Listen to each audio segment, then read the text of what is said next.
Сәлем достар, бұл Қазақ Story Time, біз бастаймыз. Бір бөлік жанды сатуу жана алтын капастагы келишим. Күз айынын ызгаардуу, жамгырлуу кечи. Бишкек шаарынын барборундагы кымбат баалуу элиталык ресторандардын биринде жашоо кайнап жатты. Терезенин сыртында суук шамал улуп, карапайым автобус күтүп үшүп турса, ичтеги алтын жалатылган люстралардын алдында байлыктын, бийликтин жана кымбат атырлардын жыты буркурап турду. Бурчтагы үстөлдөрдө түйүлүп жүргөн 19 жаштагы азамат үчүн бул көрүнүштүн баары жасалма, жийиркеничтүү театр сыяктуу эле.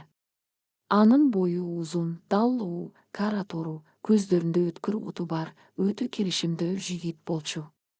Бирок анын жаш, сулуу жүзүндө азыр эч кандай шаттык жок. Анын көздөрүнө терең, капкара муң уялаган. Азаматтын мээсинде ресторандын музыкасы эмес, ушул эле күнү эртең менен улуттук кардиология барборунда уккан дарыгердин муздак сөздөрү жаңырып жатты. Азамат апаңдын жүрүк клапандары толугу менен иштебей калды. Ага тез арада Германиядан жасалма клапан алдырып, шашылыш операция жасоо керек. Болбосо ага эң көп дегенде 2 ай калды. Операциянын баасы $80.000. $80.000. 19 жаштагы айылдан келип окуусун таштап, энесин багуу үчүн официант болуп иштеп жүргөн жетим жигит үчүн бул сумма космоско учуу менен барабар эле. Ал өзүнүн бөйрөгүн сатса да мынча акча таба алмак эмес. Атасы ал кичинекейинде эле каза болуп калган. Апасы аны жууп тарап, тийгүчү фабрикада күнү-түнү иштеп жүрүп ушул абалга жеткен болчу. Эми минтип өзүнүн жалгыз таянычы, жарык дүйнөдөгү жалгыз адамы көз алдында соолуп баратты. Азамат колундагы подносту таманды бекем кысты. Анын ичинен кан өтүп, ыйлагысы келип турду. Кайдан табам? Кимден сурайм? Банк ушунча акчаны мага бермек беле? Деген үмүтсүз ойлор аны муунтуп жатты. Кенеттен анын үстөлүнө ресторандын администратору чуркап келди. Азамат, тез бол, веб-зонадагы бир үстөлгө бар. Ал жерде Зарина Хасановна турат. Аны бир гана сен тейлейсиң. Ката кетирбе, ал биздин ресторандын эле эмес, жарым шаардын кажоюну. Деп шыбырады администратор, коркунунан калтырап. Азамат терең дем алып, веб-зонага карай басты. Бөлмөнүн так ортосундагы чоң, жумшак креслодо бир аял отурду. Анын жашы 70-ке чукулдап калганы көрүнүп турса да, өзүн алып жүрүүсү катуу, бирок өтө кымбат жасалган пластикалык операциялары аны бир кызыктай, жансыз куучакка же фарфор статуяга окшотуп турду. Анын үстүндө кара баркыт көйнөк, мойнунда баасы $100.000 бриллиант шуру жаркылдайт. Колдорунда бырыштар бар, бирок манжалары узун, тырмактары кан түстөгү кызыл лак менен боелгон. Анын жанында эки үнсүз, куралчан жансоочу, телохранитель тик турат. Бул Зарина Хасановна эле. Өлкөдөгү эң бай, эң сырдуу жана эң ташбоор аялдардын бири. Анын байлыгы кайдан келгенин эч ким так билчү эмес. Бирөөлөр аны 90 жылдардагы криминалдык авторитеттин жесири десе, башкалары караңгы бизнес менен шугулданат дешчү. Бирок анын көздөрү. Бул көздөр караңгы, түпсүз туңгууктай муздак эле. Азамат жакындап барып, башын ийди. Кечиңиз кутуу болсун, айым. Эмне буйрутма бересиз? Зарина ага дароо жооп берген жок. Ал колундагы шарап куюлган бокалды жай айландырып, Азаматты баштан аяк мал базарындагы асыл тукум аргымакты балагандай текесинен тешип карап чыкты. Бул көз караштан Азаматтын дене бою дүркүрүп, бир кызыктай сууктук сезилди. Анын көз карашында эч кандай жылуулук жок болчу, жалаң гана буйрукчул, менменсинген жырткычтын каалоосу бар эле. Атың ким, сулуу жигит? Деди Зарина, үнү карган, бирок тамекиге ууланган каргылданган, бийликтүү добуш менен чыгып. Азамат, жакшы ат экен. Зарина бокалын үстөлгө коюп, алдыга бир аз эңкейди. Анын үстүнөн оор, кымбат, бирок чириген гүлдөрдү элестеткен атырдын жыты уруп турду. Сен бұл жерде қанша айлық аласың, Азамат? 10 мың. 20 мың сом бұл. Азамат кабагын чытып, эмне деп жооп берерин билбей калды. Кечириңиз, айым. Менин айлыгым менин жеке ишим. Сиз буйрутма бересизби? Зарина каткырып күлүп жиберди. Анын күлкүсү кургак жалбырактын сүрүлгөнүндөй угулду. Мен сенин жеке ишиңди сенден да жакшы билем, балакай. Сенин апаңдын аты Гүлжан, ал азыр улуттук кардиология борборунун 4 палатасында жатат. Оң клапаны иштебей калган. Ага $80 000 операция керек. Эгер ал операция жасалбаса, сен аны 2 айдан кийин кара жыгач көрүстөнүнө алып барып көмөсүң. Азаматтын буттарынан ал кетип, колундагы подносу түшүп кете жаздады. Анын деми ичине тыгылып, көздөрү бакырайып кетти. Бул аял муну кайдан билет? Ал дарыгер менен бүгүн эртең менен гана сүйлөшкөн болчу. Сиз муну кайдан билесиз? Сизге эмне керек менден? Азаматтын үнү дирелдеп чыкты. Ал коркуунуда, ачууланууда сезип турду. Зарина сумкасынан бир визитка алып чыгып, стөлгө таштат. Мен баарын билем, Азамат, мен сени 1 айдан бери байкап жүрөм. Мага сенин генетикаң, сенин ден соолугуң жана сенин жаштыгың жакты.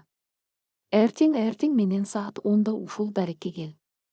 Эгер келсең, апаңдын $80 000 операциясы толугу менен төлөнөт жана ал эң мыкты клиникада дарыланат. Келбесең, анда апаңа кара кийим даярдай бер. Тандоо сеники. Зарина ордунан туруп, жан соочуларынын каштоосунда ресторандан чыгып кетти. Азамат стөлдөгү визитканы алды. Анда жөн гана дарек жазылган экен. Тоо этегиндеги Алтын Ордо жабык шаарчасы, бир вилла. Ал визитканы колуна бекем кысып, эсинен танып кала жаздады. Бул эмне деген оюң? Ал менден эмне каалайт? Бирок анын мээсинде бир гана сөз айланып жатты. Апаңдын операциясы төлөнөт. Бул сөз анын бардык коркунучтарын, бардык намысын жана күмөндөрүн жеңип чыкты. Келеси күнү эртең менен Азамат бийик 3 метрлик темир дарбазанын алдында турду. Аны куралчан күзөтчүлөр текшерип, чоң, готика стилинде курулган, мраморго оролгон, сарайдай болгон виллага киргизишти. Бул үй ушунчалык чоң жана муздак болгондуктан ичинде адам жашагандай эмес, музей же мавзолей сыяктуу сезилди. Үйдүн ичиндеги терезелердин көбү караңгылатылган пардалар менен жабылып, жарык аз түшүп турду. Аны Заринанын кенен иш бөлмөсүнө алып келишти. Зарина бүгүн да жасанып, башына кымбат жоолук салынып, алдында бир нече кагаздарды коюп отуруптур. Анын жанында костюмчан, көз айнек тагынган адвокат турду. Келдиңби? Мен сенин акылдуу бала экениңди билгем, деди Зарина, жылмаймыш болуп. Отур, сөздү көбөйтпөй, түз эле ишке өтөбүз. Азамат креслого отурду. Анын жүрөгү дүкүлдөп согуп жатты. Сизге менден эмне керек? Мен ар кандай криминалдык же мыйзамсыз иштерге барбайм, деди ал, үнүн катуу чыгарууга аракет кылып. Мага сенин криминалыңдын кереги жок, балакай. Зарина тамекисин күйгүзүп, түтүнүн үйлөдү. Мага сенин эркиндигиң жана денең керек. Мен сага расмий түрдө үйлөнөм. Биз ЗАГСка барабыз. Сен менин мыйзамдуу күйөөм болосуң. Азаматтын көздөрү алайып кетти. Бул сөз анын кулагына ушунчалык жийиркеничтүү жана акылга сыйбас угулду. 19 жаштагы жигит менен 70ке таяп калган кемпирдин никеси. Бул тамашабы. Эмне? Мен сизге үйлөнөм. Сиз мага таята менен небередей жаштасызго. Бул абсурд. Эл эмне дейт? Деп ордунан ыргып турду Азамат. Заринанын жүзү бир заматта муздап, каардуу болуп түштү. Эл эмне дегени менин ишим эмес. Жана сенин да ишиң болбошу керек. Деп ал стөлдө бир урду. Сен мени сүйүп үйлөнөсүң деп жаткан жокмун. Бул бизнес келишим, контракт. Биз бир гана жыл некеде турабыз. 1 жылдан кийин биз ажырашабыз. Сен бұл жерден шыққанда қолыңда $500,000 акча жана эң негизгиси апаңдын тири, согуп турган жүрөгү болот. Адвокат Азаматтын алдына калың келишимди, брачный контракт жылдырды. Келишимдин шарттары өтө катуу, Азамат, деди адвокат монотондуу үн менен. Биринчиден, сиз 1 жыл бою ушул вилладан сыртка чыкпайсыз. Сиздин паспортуңуз жана телефонуңуз бизде сакталат. Экинчиден, сиз апаңызга бул келишим тууралуу эч нерсе айтпайсыз. Сиз ага чет өлкөгө чоң жумушка кетип жатам, акчаны менин компаниям төлөп берди деп айтасыз. Үчүнчүдөн, Зарина Хасановнанын бардык буйруктарын, анын ичинде физикалык жана моралдык талаптарын сөзсүз аткарасыз. Каршылык көрсөтүү келишимди бузгандыкка жатат жана сиз бардык акчаны кайтарып берүүгө милдеттүү болосуз. Азаматтын мээси кайнап чыкты. Физикалык талаптар. Ал бул кемпир менен төшөк бөлүшүшү керекпи? Анын денеси жийиркен иштен титиреп кетти. Бул сойкулуктан да төмөн, адамдын ар намысын тебелеп салган кулчулук болчу. Ал өзүн сатууга мажбур болуп жатты. Азамат келишимди карап колу калтырат. Эгер мен колкой босомчу? Деди ал үмүтсүз добуш менен. Зарина тамекисин күл салгычка эзип агатике карат. Анда азыр бул жерден чыгып кете бер. Бар дагы апаңдын кантип кыйналып, демек кысылып өлүп баратканын карап отура бер. Сенин намысың апаңдын өмүрүнөн кымбат болсо, жолуң ачык. Бул сөздөр Азаматтын жүрөгүнө канжардай сайылды. Ооба, намыс кымбат. Бирок эненин өмүрүнө тең келе турган бул дүйнөдө эч нерсе жок эле. Апасы аны төрүп, багып өстүрүү үчүн өзүнүн жаштыгын, өмүрүн арнаган. Эми кезек Азаматта болчу. Ал өзүнүн 1 жылын, өзүнүн денесин жана ар намысын тозокко ыргытса да, энесин сактап калууга милдеттүү экенин түшүндү. Азамат көзүн жумду. Анын кирпигинен бир тамчы жаш кулап түштү. Бул анын жаштыгынын, анын эркиндигинин өлүмүнүн белгиси эле. Ал калемди алып келишимдин ар бир барагына кол коюп чыкты. Мыкты чечим, күйөө бала, деди Зарина, шайтанча жылмайып. Эртең сенин апаңды Германиянын эң мыкты клиникасына учурабыз. Ал эми 3 күндөн кийин биздин нике түнүбүз болот. Даярдан, сенин милдетиң ошол түнү башталат. 3 күндөн кийин. Азамат үчүн бул 3 күн тумандын ичиндегидей өттү. Ал апасына ооруканага барып көзүнө жаш алып коштошту. Апаке, мени эл аралык компанияга жумушка алышты. Сиздин операцияңызда алар төлөп беришти. Мен 1 жыл чет өлкөдө болом, байланышка көп чыга албайм. Сиз тек гана сакайып кетиңизчи, деп ал жашоосундагы эң оор калпты айтты. Энеси сүйүнүп уулунун бетинен өп батасын бергенде Азаматтын ичинен кан агып жаткан эле. Апасы Германияга учуп кеткен күнү Азаматты Заринанын вилласына алып келишти. ЗАГСтан каттоо жашыруун үн сөзсүз өттү. Эч кандай той, эч кандай меймандар болгон жок. Болгону муздак штамп жана нике күбөлүгү. 19 жаштагы Азамат расмий түрдө 68 жаштагы Заринанын менчигине, күйөөсүнө айланды. Кеч кирди. Вилланын ичин өлүк жымжырттык каптады. Азаматты экинчи кабаттагы чоң, караңгы уктоочу бөлмөгө киргизишти. Бөлмөнүн ортосунда падышалардыкындай чоң керебет турат. Бөлмөдө баягы эле эски, чириген гүлдөрдүн жытындай атырдын жыты буркурайт. Азамат терезенин жанында туруп, сыртка карат. Бийик дубалдар аны сырткы дүйнөдөн толук бөлүп салган эле. Ал алтын капаска түштү. Жүрөгү дүкүлдөп, алдыдагы нике түнүн элестеткенде, анын жүрөгү айланып, өзүн өзү өлтүрүп салгысы келип турду. Кантип? Бул кемпир менен кантип бир төшөктө жатат. Ал канчалык аракет кылса да, өзүн физикалык жактан буга мажбурлай албасын түшүнүп жатты. Кенеттен бөлмөнүн эшиги ачылды. Ичкериге Зарина кирди. Анын үстүндө узун, кара жибектен тигилген түнкү халат бар экен. Анын жүзүндө эч кандай косметика жок, ошондуктан ал мурункудан да кара, сүртүү жана коркунучтуу көрүндү. Азамат, деди ал, эшикти ичинен бекитип. Анын колунда күмүш поднос, анын үстүндө 2 бокал жана 1 бөтөлкө кызыл шарап бар эле. Менин жаныма кел. Биздин келишимдин башкы бөлүгү ушул түндөн башталат. Азамат калтырап керебетке карай бир нече кадам таштады. Анын деми кысылып тердеп чыкты. Зарина Хасановна. Мен албайм. Мен мындайга даяр эмесмин деп шыбырады ал, башын төмөн салып. Зарина каткырып жиберди. Бул күлкү ушунчалык кургак жана коркунучтуу болгондуктан Азаматтын төбө чачы тик турду. Даяр эмессиң. Сен эмнени элестетип жатасың, балакай? Мен сени менен төшөк кумарына батам деп ойлодуңбу? Мен 70-ке таяп калган аялмын, мага сенин жаш денеңдин романтикасы кызык эмес. Азамат башын көтөрүп түшүнбөй карады. Анда сизге менден эмне керек? Зарина шараптан бир ууртап бокалды үстөлгө койду. Анын көздөрүндө жиндин оту жанып турду. Мага сенин каның, сенин генетикаң жана сенин өмүрүңдүн кубаты керек. Азамат, сөз төшөк жөнүндө эмес. Сөз түбөлүк жаштыктын, өлүмдү жеңүүнүн жашыруун ырымы, ритуалы жөнүндө болуп жатат.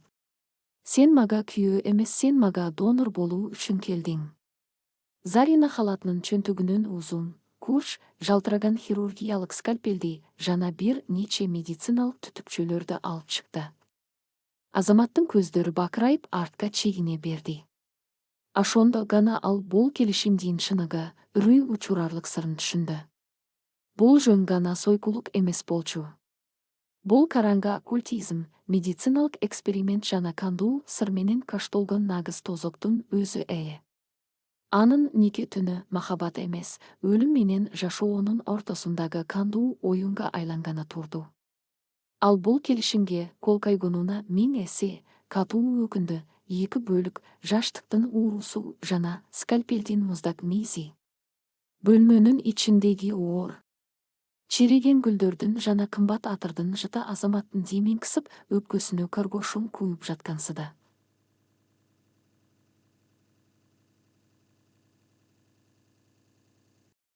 Анын көздөрү Заринанын колундагы жалтыраган, муздак хирургиялык скальпелге жана ички медициналык түтүкчөлөргө кадалып калган.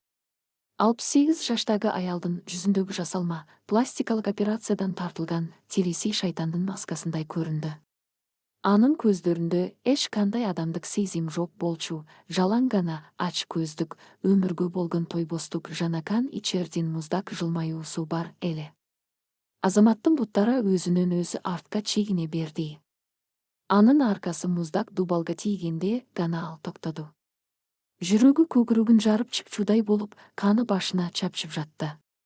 Сиз мага эмне кылганы жатасыз? Жакындабаңыз, деп бакырды ал, үнү коркуудан дирелдеп. Ал бөлмөнүн эшигине карай умтулмакчы болду, бирок эшик сыртынан да, ичинен да бекем кулпуланган эле. Эшиктин ары жагында 2 куралчан, эч нерсени укпаган жансоочу, телохранитель турганын ал эң сонун билип турду. Зарина шашпай кадам таштап, бөлмөнүн ортосундагы чоң махагон жыгачынан жасалган шкафтын эшигин ачты.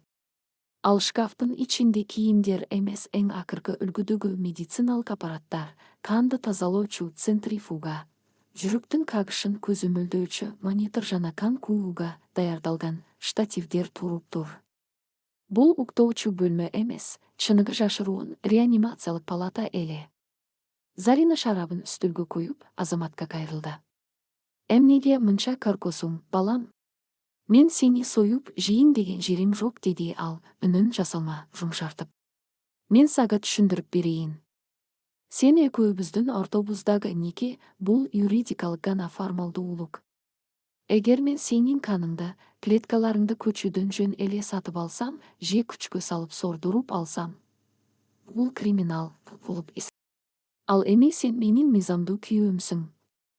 Жубайлардын ортосундагы медициналык жардам жана кан тапшыруу мыйзам менен карголгон.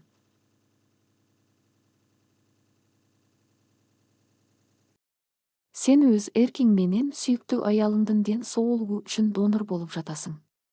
Келишимде ушундай жазылган. Азамат дубалды сүйүнүп ылдый кулап түшө жаздады. Донор, кан куу.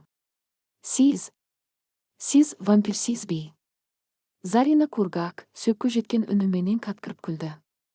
Вампир дейсиңби?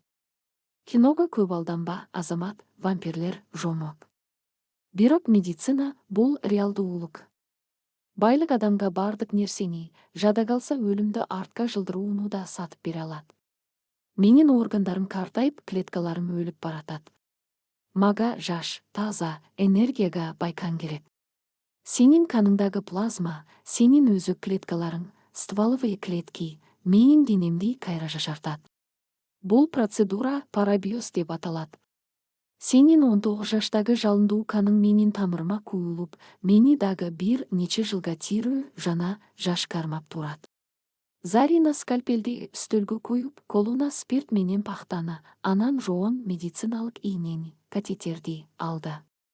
Сен мага ай сайын 1 жыл бою өз каныңды, плазмаңды жана желектин чучугун, костный мозг берип турасың.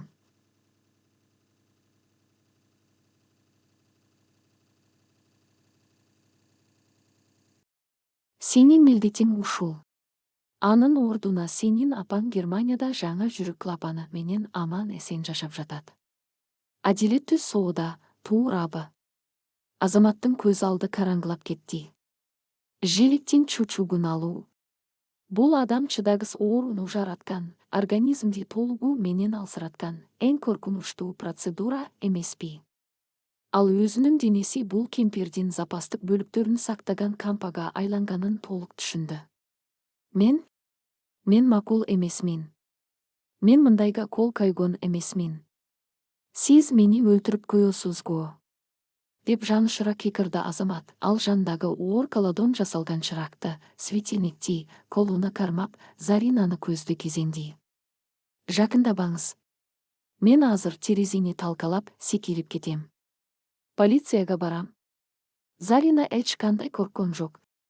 Тескерисинче, ал колундагы ийнени үстөлгө коюп, Азаматтын муздак, аеосуз көздөрү менен карап турду. Терезелер брондолгон айнектен жасалган, Азамат аны сындыра албайсың. Полицияга барсаң да, келишимге өзүң кол койгонсуң. Бирок, эң негизгиси ал эмес. Эгер сен азыр мага каршылык көрсөтүп, бул процедурадан баш тартсаң, мен азыр бир гана телефон чалам. Германиядагы клиникада сенин апаңдын операциясы токтотулат. Аны ооруканадан чыгарып көчөгө ыргытышат. Анын жүрөгү дагы канчага чыдайт? 1 жума. 3 күн. Сен апаңдын өлүгүн Кыргызстанга алып келүүгө да акча таба албай каласың.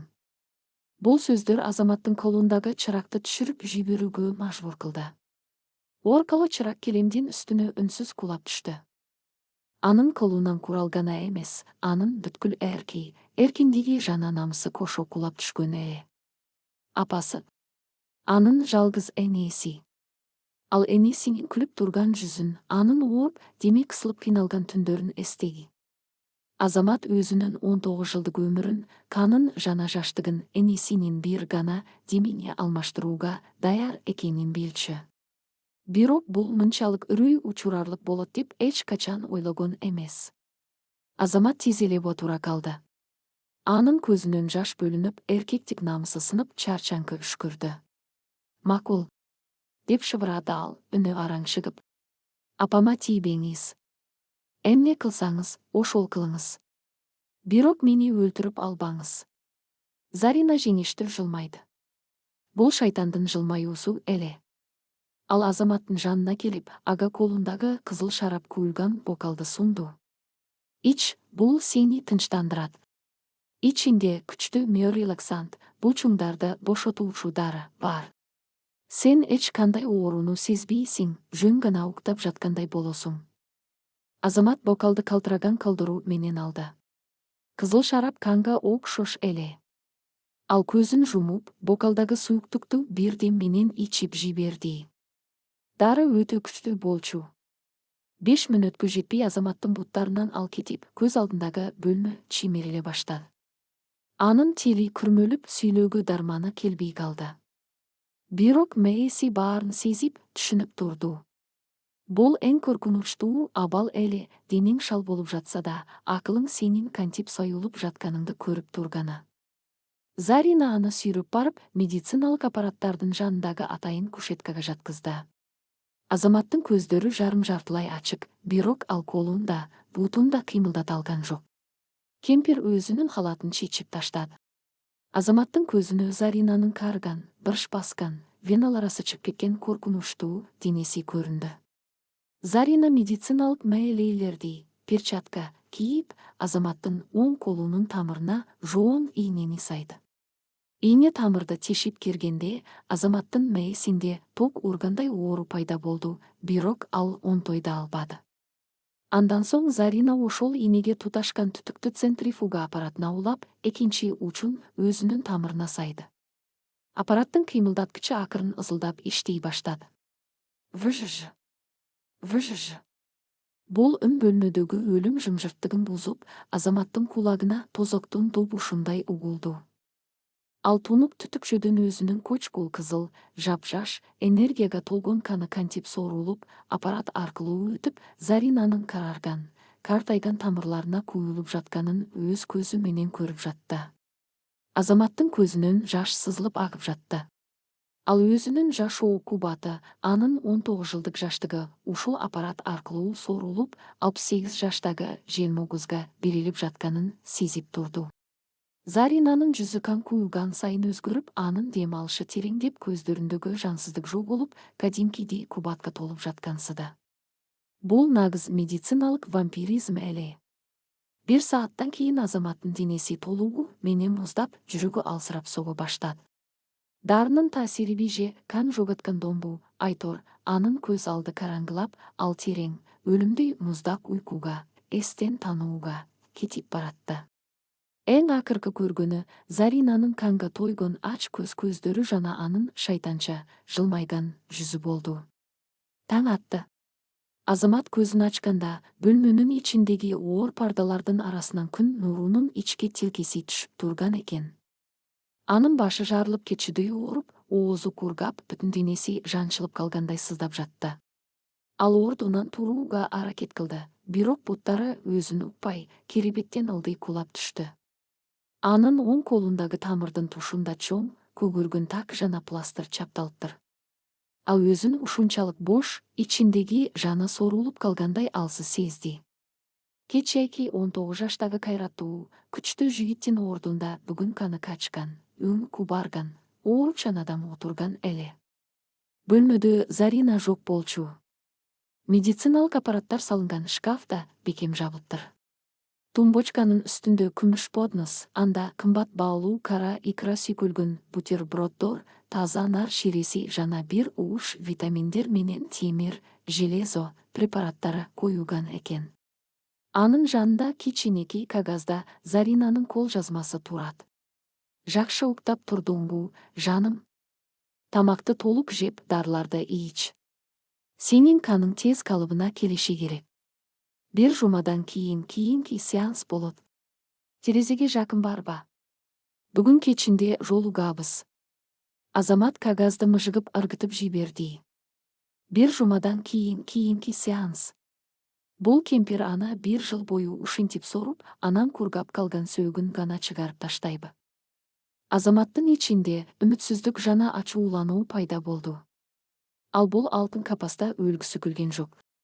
Эгер ал азыр өлсө, анда анын апасын ким багат? Ал эптеп дубалды карманып ордунан турду да, ширеден бир ууртап, бөлмөнүн ичин изилдей баштады. Бөлмө абдан чоң жана бай жасалгаланган. Бирок бардык жерде камералар орнотулган эмес эле. Балким Зарина уктоочу бөлмөгө камера койгондон тартынгандыр. Азамат эшикти барып түртүп көрдү. Кулпулуу, ал дубалдарды, кетип текчелерин карап чыкты. Качып чыгууга эч кандай жол жоктуй сезилди. Ал терезенин жанына барып, брондолгон айнекти чертип көрдү. Сындыруу мүмкүн эмес. Кенеттен анын көзү бөлмөнүн эң караңгы бурчунда турган, эски, оор эмен дарагынан жасалган комодго, тартмалуу шкафка түштү. Комод дубалга тирелип тургандыктан анын аркасы көрүнбөйт эле. Бирок комоддун ылдыйкы бурчунан дубалдын бойлору түскө газы бир аз сыйрылып калганын байкады. Азаматтын ички инстинкти аны ошол жакка тартты. Ал бардык күчүн жыйнап комодду бир аз четке жылдырды. Обойдун сыйрылган жеринде дубалдын гипс картонунда кичинекей тешик, тайник бар экен. Азаматтын жүрөгү тез-тез согуп, колун ошол тешикке салды. Манжалары чаң баскан катуу бир нерсеге тийди. Ал аны сууруп чыкты. Бул кара түстөгү эски блокнот жана бир адамдын паспортунун көчүрмөсү болчу. Азамат паспорттун көчүрмөсүн карап төбө чачы тик турду. Сүрөттө ага окшогон кара тору келишимди жап-жаш жигит карап турган. Аты жөнү Нурбек Садыров, туулган жылы 2001 жыл. Азаматтан 2 жаш улуу. Паспорттун көчүрмөсүндө ЗАГСтын мөрү басылган. Ал Зарина Хасановнанын мурунку мыйзамдуу күйөөсү экени тастыкталыптыр. Азамат блокноту ачты. Барактарда калтыраган, шашылыш кол менен жазылган жазуулар бар экен. Бир барактарына кан тамып кургап калыптыр. Азаматтын көздөрү блокноттун алгачкы саптарын окуганда анын тамырындагы каны музга айланды. Ким бул блокнотту таап алса демек мен эчак эле өлдүм. Менин атым Нурбек. Мен бул желмугуз кемпирге карзымды жабуу үчүн 1 жылга үйлөнүү келишимин түзгөм. Бирок ал мени алдады. Ал бизге донорлук жөнүндө айтат. Ал кан соруп, бизди тирүү калтырат деп ойлойсуң. Бирок андай эмес. Анын аппетити күндөн күнгө өсөт. Башында ал 1 жумада 1 кан алат. Анан 3 күндө 1. Андан кийин ал жириктин чучугун сора баштайт. Бул адам чыдагыс тозок. Менин салмагым 2 айдын ичинде 20 килограммга түштү. Мен ордуман туура албай калдым. Келишимдеги 1 жыл бул калп. Эч ким 1 жылга чыдабайт. Бул желмугуз кемпирдин мурунку 5 күйөөсү тең жарым жылга жетпей, каны сорулуп, кургап өлүшкөн. Ал биздин өлүгүбүздү вилланын жертөлөсүндөгү крематорийде, өлүктү өрттөөчү меште, өрттөп күлүн бакчага чачып салат. Анын жансоочулары мунун баарын билет. Бул капастан чыгуунун бир гана жолу бар. Эшикти бузуп чыгуу мүмкүн эмес. Анын жалгыз алсыз жери бул анын жүрөгү сыркоологон түнү. Ал кан куюу учурунда өзүнүн дарыларын ичпей калса, анын жүрөгү токтойт.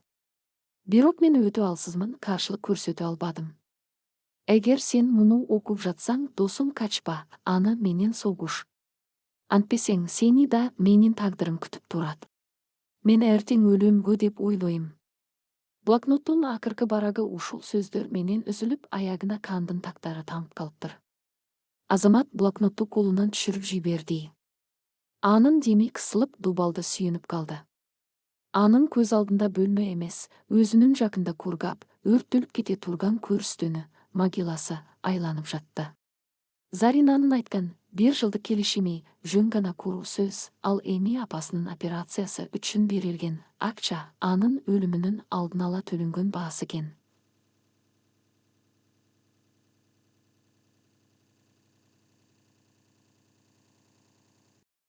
Ал 5-чи курмандык эмес, 6-чы курмандык болгону турду. Мен бул жерде өлбөйм. Мен эптеп чыдап 1 жыл күтө албайм. Анткени мен жарым жылга жетпей өлөм деп ойлоду Азамат. Анын ичиндеги коркуунун ордун акырындап жашоого болгон жапайы инстинкт, айбанды күрөш жана кутулууга болгон жалындуу каалы ээлеп баратты. Эми ал бул вилланын ичинде жөн гана курмандык эмес, Заринанын өзүнө каршы аңчылык кыла турган тирүү курал болууга тийиш эле. Бирок кантип? Бул кылмыштуу, акчасы жана бийлиги ашып ташыган, куралчан күзөтчүлөрү бар кемпир менен 19 жаштагы алсыз, каны сорулган жигит кантип согушат? Азамат терезеден сыртка, эркиндиктеги капалуу күзгү асманга карат. Анын көздөрүндөгү жаштыктын тазалыгы өчкөн болчу. Эми анын көзүндө жашоо үчүн баарына даяр, керек болсо өлтүрүүгө да кайыл болгон каршкырдын оту жанып турду. Бул алтын капастагы согуш эми гана башталганы турду. 3 бөлүк жертөлөдөгү күл жана курмандыктын ойгонуусу. Нурбектин канга боелгон күндөлүгү Азаматтын мээсиндеги акыркы үмүт учкундарында өчүрүп, анын ордуна жашоо үчүн болгон жапайы, айбандык инстинкти ойготту. Ал эми мурункудай корккон, тагдырга моюн сунган 19 жаштагы айылдык официант эмес эле. Анын көздөрүндөгү жаштыктын таза нуру өчүп, анын ордуна муздак, эсепчил, аман калуу үчүн баарына даяр болгон кашкырдын оту жанды. Азамат блокнотту жана паспорттун көчүрмөсүн кайрадан убойдун, түз кагаздын артына, дубалдын тешигине катып, комоду өз ордуна жылдырды. Эч кандай из калбашы керек болчу. Ал тумбочканын үстүндөгү тамакка бурулду. Кара икра, анар ширеси, витаминдер. Буга чейин бул тамактар ага жийиркеничтүү көрүнсө, эми алаларга дар катары, курал катары карай баштады. Менин каным күчтүү болушу керек. Мен алсырап жыгылбашым керек деп ойлоду ал ичинен. Азамат бутерброддорду күчкө салып, чайнабай жутуп, ширини түбүнө чейин ичти. Ал өзүнүн денесин алдыдагы согушка даярдап жаткан жоокердей сезди. Бир жума убак тумандын ичиндегидей өттү.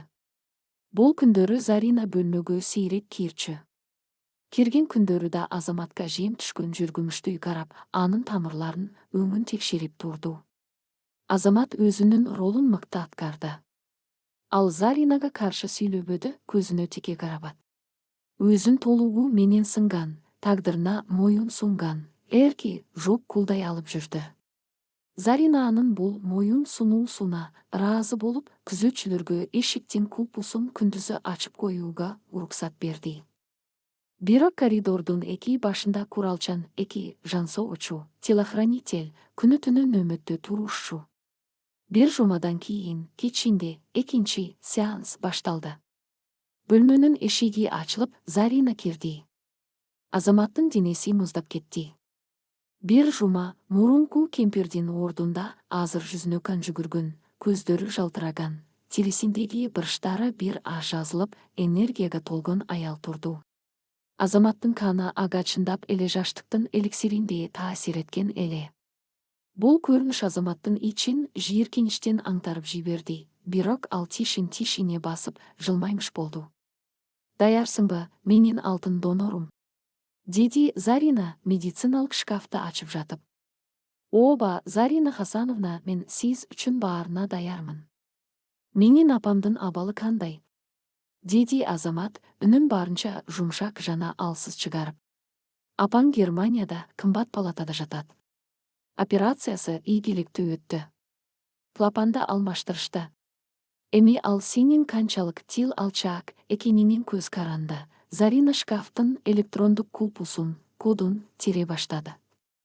Азамат көзүнүн кыйыгы менен шкафтын тергичине, клавиатурасына карады.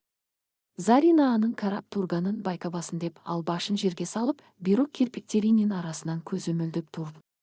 4, 8, 1, 5, 4, 8, 1, 5. Азамат бул сандарды мээсине мөөр баскандай чегип алды. Зарина баягы күчтүү миорелаксант, булчуңду бошотуучу, дарысы кошулган шарапты сунду. Ич муну. Анан кушеткага жат. Бүгүн биз плазмаферез жасайбыз, деди ал муздак үн менен. Азамат шарапты алды да оозуна алып барып ууртамыш этти. Бирок ал жуткан жок. Ал сүйүктүктү ууртуна катып жөтөлгөн болуп, оозун колу менен жаап, шарапты женинин ичине түкүрүп салды.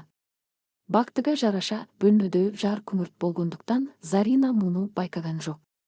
Ал Азаматтын уктап баратканын көрүп, аны кушеткага сүйрүп жаткызды. Азамат көзүн жарым жартылай жумуп, бүткүл денесин бош таштап, шал болгон адамдын ролун аткарды. Анын мээси жана булчуңдары толугу менен ойго болчу. Зарина медициналык маелийин кийип, Азаматтын тамырына катетерди сайды. Оорудан Азаматтын манжалары түйүлүп кете жаздады, бирок ал кыймылдаган жок. Кан сордуруучу аппарат выжжы деп иштей баштады. Дал ошол учурда Азамат Нурбектин күндөлүгүндөгү эң негизги маалыматты эстеди, анын жүрөгү сыркалогон түнү. Ал кан куюу учурунда өзүнүн дарыларын ичпей калса, анын жүрөгү токтойт. Азамат көзүнүн кыйыгы менен Заринаны карады. Шынында эле, аппарат иштеп Азаматтын жашканы Заринанын тамырына кире баштаганда, кемпирдин деми кысылып, жүзү кызарып, жүрөгүн кармап онтой баштады. Организмге башка адамдын жап-жаш жигиттин каны жана плазмасы киргенде, карыган жүрөккө укмуштуудай чоң күч, нагрузка келет эле. Зарина дароо шкафтын үстүндө турган кызыл капкактуу кичинекей флаконду алып, андан 2 тамчыны тилинин астына тамызды. Андан кийин гана анын дем алышы калыбына келип, көздөрүнө рахаттын нуру жүгүрдү. Бул күчтүү кардиостимулятор, жүрөктүн тактоп калышын алдын алуучу атайындары эле. Мына сенин алсыз жериң. Желмогуздун жаны ушул кичинекей флакондо экенго, деп ойлоду Азамат. Сеанс бүткөндөн кийин Зарина аппаратты өчүрүп, Азаматтын колун таңды.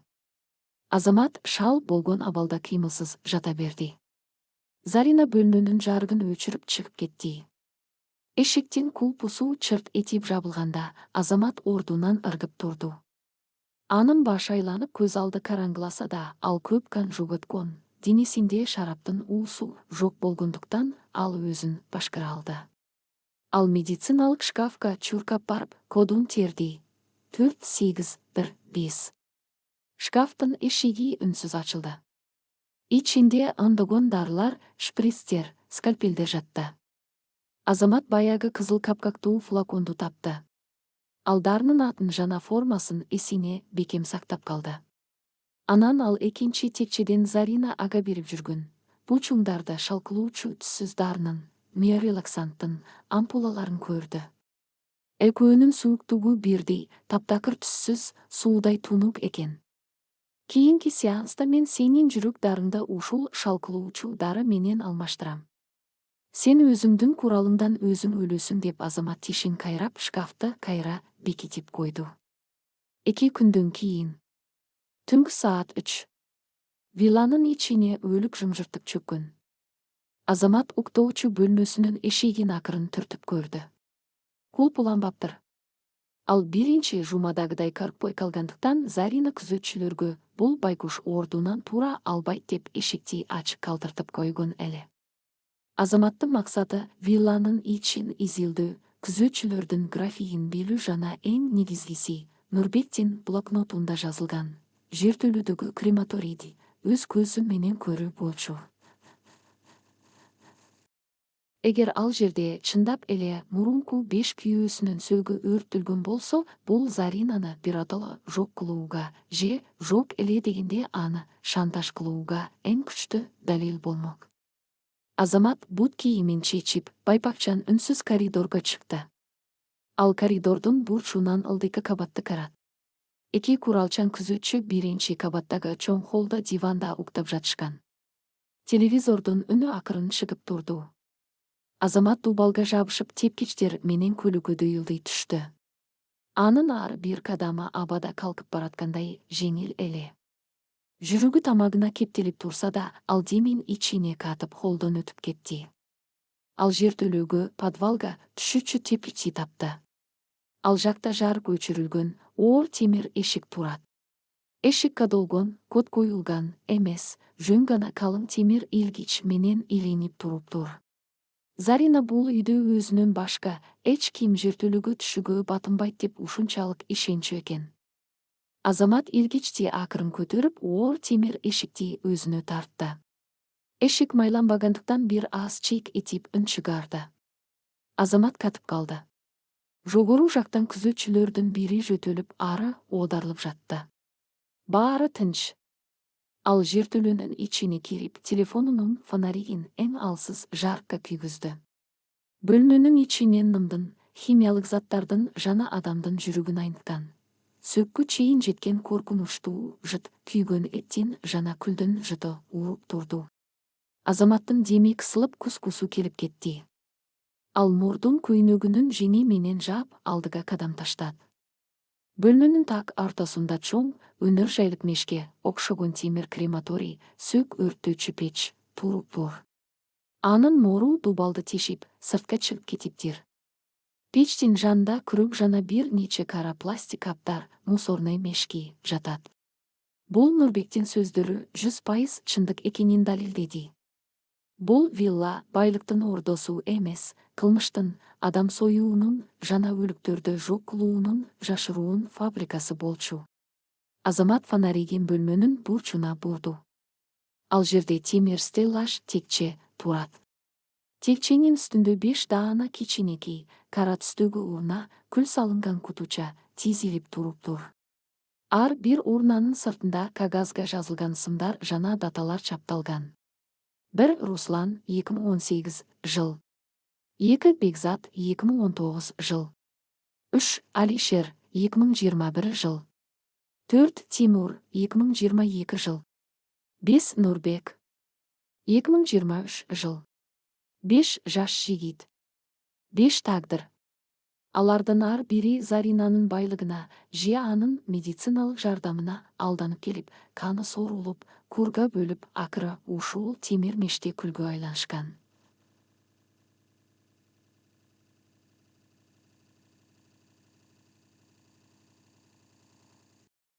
Азамат 5 урнага Нурбектин урнасына тийди.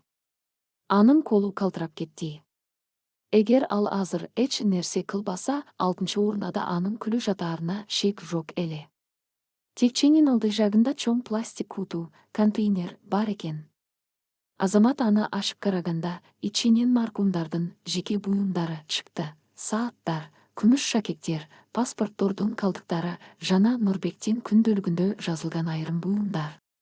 Зарина бул буюмдарды трофей, согуштук олжо катары сактап жүргөн окшойт. Бул кемпирдин акылы иси толугу менен психопатияга айланганынын далили болчу. Азамат Нурбектин паспортун жана анын күмүш чынжырчасын чөнтөгүнө салып алды. Бул ага келечекте далил катары керек болот. Андан кийин ал камеранын, телефондун видеосун жандырып, крематорийди, урналарды жана буюмдарды толугу менен тартып алды. Эгер мен бул жерден тирүү чыкпасам да, бул видео полицияга же журналисттерге жетиши керек деп ойлоду ал. Кенеттен жертөлөнүн жогору жагындагы тепкичтен оор буттун дабышы угулду. Кимдир бирөө ылдый түшүп келе жатты. Бул эшик эмнеге ачык турат? Деген күзөтчүнүн каргылданган үнү чыкты. Азаматтын жүрөгү жарылып кете жаздады. Ал фонарикти дароо өчүрүп, караңгылыкка сүңгүп кирди. Ал крематорийдин чоң темир мешинин аркасына, дубал менен мештин ортосундагы тар кычыкка кирип, демин ичине катып, бакадай жабышып калды. Жертөлөнүн жарыгы шарт этип күйдү. Куралчан күзөтчү баскычтар менен ылдый түшүп келди.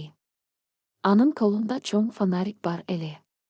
Ал бөлмөнүн ичин, урналарды, темир мешти жар кылып карап чыкты. Ким бар бул жерде? Чык бери, деп бакырды күзөтчү, колундагы тапанчасын, пистолетин сууруп чыгып. Азамат мештин аркасында терге малшынып турду. Анын титиреген деми угулуп калбасын деп, ал өзүнүн оозун колу менен бекем жаап алды. Эгер күзөтчү мештин аркасына өтсө, Азаматты сөзсүз көрмөк жана ошол замат атып салмак. Мындай жашыруун объекти күбөлөрдү тирүү калтырышпайт эле. Күзөтчүнүн кадамдары мешке жакындап келди. Анын бут кийиминин үнү Азаматтын кулагынын түбүнөн угулду. Күзөтчү фонарикти мештин алдына багыттап карап турду. Дагы бир кадам. Бирок ошол маалда жогору жактан экинчи күзөтчүнүн үнү чыкты. Эй, Рустам! Эмне болду ал жакта? Шеф Зарина, ойгонуп калбасын, ызы чуу салба. Эшиктин илгичи ачык калыптыр. Бирүү киргендей болду, деп жооп берди Рустам. Жинди болбочу. Ал байкуш бала өзүнүн бөлмөсүнөн чыга албайт, кансырап жатат. Андан башка бул жакка ким кирмек эле? Жел согуп ашылып калганго. Чык үйдү, чай кайнат, деди экинчиси. Күзөтчү Рустам бир нече секунд үнсүз туруп күбүрүнүп алды да. Шайтан алгыр. Бул жердин жытынан эле башым айланып кетет деп тапанчасын ордуна салып, тепкич менен үйдү көтөрүлүп кетти. Жарык кайрадан өчүрүлүп, темир эшик тарс этип жабылды. Бул ирет күзөтчү илгичти бекем илип койду. Азамат караңгылыкта жертөлөнүн ичинде камалып калган эле. Ал мештин аркасынан чыгып оор дем алды. Коркунуч артта калганы менен, эми ал бул коркунучтуу мүрзөнүн ичинде кантип таң аттырат. Эгер ал эртең менен уктоочу бөлмөсүндө жок болуп чыкса, Зарина дароо коңгуроо кагып, аны издеп таап, тирүүлүү ушул мешке салып жибериши толук мүмкүн эле. Азамат темир эшиктин жанына келип, аны акырын түртүп көрдү. Эшик бекем жабык. Ал жертөлөнүн ичин фонарик менен кайра карап чыкты. Дубалдын эң жогорку бөлүгүндө шыпка, потолокко жакын жерде кичинекей, темир тор менен тосулган вентиляциялык тешик бар экен. Бул тешик крематорийдин түтүнүн сордуруучу эмес, жөнөкөй аба айлантуучу, вытяжка, жол болчу. Азаматтын көлөмү ал тешикке араң бачудай эле. Бирок башка тандоо жок болчу. Ал темир стеллажда, убактылуу урналарда алып коюп, вентиляциялык тешиктин астына жылдырды. Стеллаждын үстүнө чыгып, колундагы Нурбектен калган күмүш чынжырчанын бекем илгичи менен темир тордун бурамаларын, болтторун бурап чыгарууга аракет кылды. Анын манжалары канап, тырмактары сынып кетти. 1 сааттан ашык убакыт сарптап, ал араң дегенде тордун 2 болтун бурап чыгарып, торду ичине кайрып кирүүгө мүмкүнчүлүк түздү. Азаматтар вентиляциялык түтүктүн ичине сайлоп кирди. Түтүктүн ичи коюу чаңга, жүргүмүштүн желесине толгон экен. Ал демин ичине катып, чыканактары менен сойлуп, өйдөнү көздөй жылып баратты. Вентиляция түтүгү вилланын 1-чи кабатындагы жуунуучу бөлмөгө, ваннага чыгат экен. Ал тордун аркасынан ванна бөлмөсүнүн жарыгын көрдү. Бактыга жараша, ичинде эч ким жок болчу. Азамат торду акырын түртүп, ваннанын ичине кулап түштү. Ал үстүк башындагы чаңды, күлдү күбү күзгүдөн өзүнө карат. Анын жүзү кирдеп, көздөрүндө муздак өлүмдүн жана жеп көрүүнүн изи калган эле. Ал ваннадан үнсүз чыгып, күзөтчүлөр телевизор карап жаткан холду айланып өтүп, 2-чи кабатка, өзүнүн уктоочу бөлмөсүнө көлөкөдө кирип кетти. Төшөккө жатканда гана анын жүрөгү кадимкидей согуп баштат. Ал бул түндөн аман калды. Бирок ал эң башкы нерсени, чындыкты билди. Бул аял адам эмес, ал өзүнүн жашоосу үчүн ондогон жаш жигиттердин канын ичип, күлүн сактаган кан ичер желмогуз эле. Азамат көзүн жумду. Эми коркууга убакыт жок. Эртең 3-чү сеанс. Дал эртеңки түнү ал өзүнүн өмүрү үчүн акыркы соккуну урат. Ал Заринанын жүрөк дарысын миорелаксант менен алмаштырат. Сен менин канымды ичтиң. Бирок менин каным сага уу болот, кемпир, деп шыбырады Азамат караңгылыкка. Эртеси кеч. 3-чү сеанс башталганы турат. Вилланын ичиндеги атмосфера мурункуга караганда да оор сезилди. Азамат төшөктө жатып, өзүнүн планын мэйсинде миңинчи жол кайталап жатты. Анын чөнтөгүндө Нурбектен калган паспорттун көчүрмөсү жана блокнот бар. Эгер бүгүн баары ойдогудай өтсө, ал бул тозоктон чыгып, түз эле полицияга барат. Эшик ачылып, Зарина кирди. Бүгүн ал өзгөчө сүрдө көрүндү. Анын үстүндө кызыл жибектен тигилген халат, ал эми жүзүндө баягы тааныш, ач көз жылмаюу бар эле. Кандайсың, Азамат? Бүгүн сен мага өзгөчө керек болуп турасың. Менин клеткаларым жаңы канды сурап жатат, деди ал медициналык шкафка жакындап. Азамат башын ийкеди. Мен даярмын, Зарина Хасановна. Зарина кодду терди. 4815. Шкаф ачылды. Ал баягы миорелаксант кошулган шарапта Азаматка сунду. Азамат шарапты алып, мурункудай эле амал менен оозуна катып жуткан жок. Ал кушеткага барып жатып, көзүн жарым-жартылай жумуп, шал болгондой денесин бош таштады. Бул жолу Зарина абдан шашып жатты. Анын дем алышы оорлошуп, жүрөгүнүн тушун кармалап жаткан. Кряза ага бүгүнкү канкуюу аба менен суудай керек болуп турган эле. Ал катетерди Азаматтын тамырына сайып, аппаратты иштетти. Выжж. Кан Азаматтын денесинен сорулуп, түтүкчөлөр аркылуу Заринанын тамырына өтө баштады. 5 мүнөт өттү. 10 мүнөт өттү. Кенеттен Заринанын жүзі өзгөрү баштады. Жаш кандын оор басыма анын карыган, сыркалогон жүрөгүнө күч келтирди. Ал аба жетпей жаткандай оозун ачып көкүрөгүн кармап артка чегинди. Анын демей кырылдап көздөрү актай баштады. Жүрөк приступу башталган эле. Дары керек деп кырылдады Зарина, шкафты көздөй жөрмөлөп. Ал калтыраган калдыруу менен шкафтын текчесинде турган кызыл капкактуу флаконду алды. Бул анын өмүрүн сактап кала турган кардиостимулятор эле. Ал флакондун капкагын ачып, ичиндеги сүйүктүктөн 2 тамчыны тилинин астына тамызды. Ал көзүн жумуп, жүрөгүнүн согушу калыбына келет деп күтүп жатты. Бирок ал күткөн жеңилдөгүлгөн жок. Тескерисинче, бир нече секунддан кийин Заринанын көздөрү бакырайып, коркунучтуу үрүй менен ачылды. Анын буттарынан ал кетип, калдыруу шал боло баштады. Ал колундагы флаконду жерге түшүрүп жиберди. Флакон сынган жок, бирок ичиндеги сүйүктүк келемге төгүлдү. Бул кардиостимулятор эмес болчу. Бул Азамат бүгүн күндүз эптеп шкафты ачып, ал кодду билчү, кызыл капкактуу флакондун ичиндеги дарыны төгүп салып, анын ордуна Зарина Азаматка берип жүргөн миорелаксантты, шалкылуучу сүйүктүктү толтуруп койгон флакон Түссүз, жытсыз болгондуктан Зарина эч нерседен шектенген эмес. Заринанын бүткүл булчуңдары, анын ичинде дем алуу органдары да тездик менен шал боло баштады. Ал кыймылдай албай, сүйлөй албай, полго шалак этип кулап түштү. Анын көздөрүндө гана чексиз коркуу жана түшүнбөстүк бар эле. Дал ушул маалда кушеткада шал болуп жаткан Азамат көзүн ачты. Ал ордунан жайбаракат туруп, колундагы катетерди сууруп салды да, канын токтотуу үчүн бинт менен байлады. Анан ал жерде кыймылсыз, дем жетпей кырылдап жаткан Заринанын жанына келди.